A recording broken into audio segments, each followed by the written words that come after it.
Les démarches du président togolais pour rapprocher les deux parties et les déclarations du chef de l'État sénégalais et non moins président de l'Union africaine. N'oubliez pas de vous abonner à la chaîne pour ne pas manquer nos prochaines vidéos.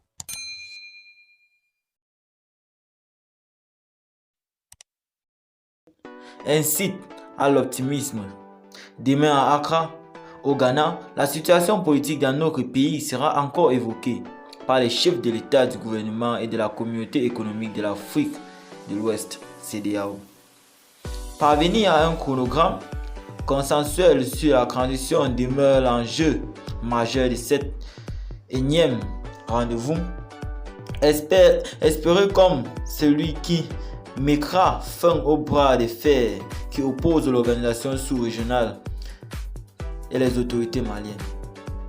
Un compromis entre les parties devrait systématiquement n'en lâcher le processus de levée des sanctions illégales, illégitimes et inhumaines prises à l'encontre du Mali.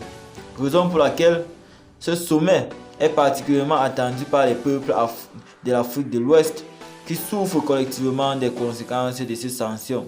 Dans une interview Afrique Média, vendredi 27 mai dernier, le président de la République du Sénégal a appelé qu'il était conscient que les populations sont affectées par les sanctions.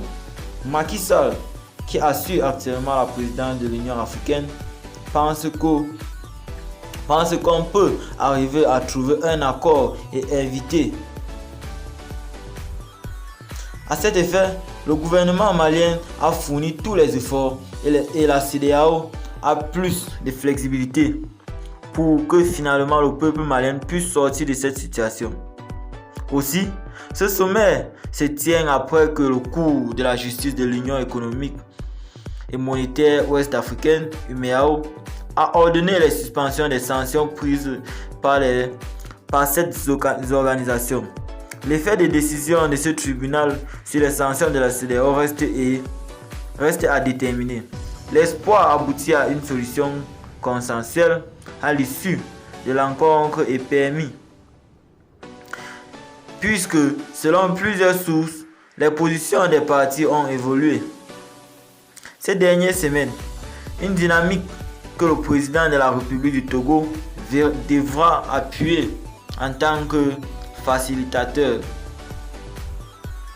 En mai dernier, Faure Gnassingbé a été sollicité par notre pays pour soutenir l'effort du dialogue avec la communauté internationale et prendre des initiatives de facilitation et ou mise les bons offices pour mobiliser un niveau des acteurs régionaux et internationaux autour de la transition.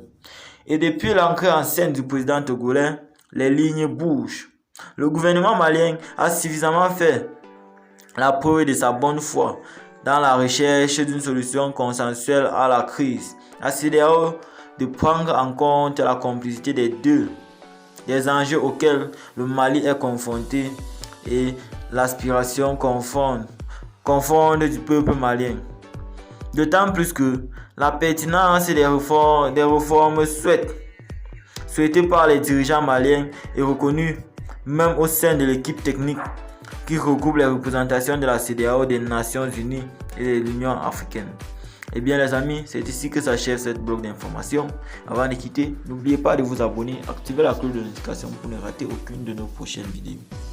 N'oubliez pas de vous abonner à la chaîne pour ne pas manquer nos prochaines vidéos.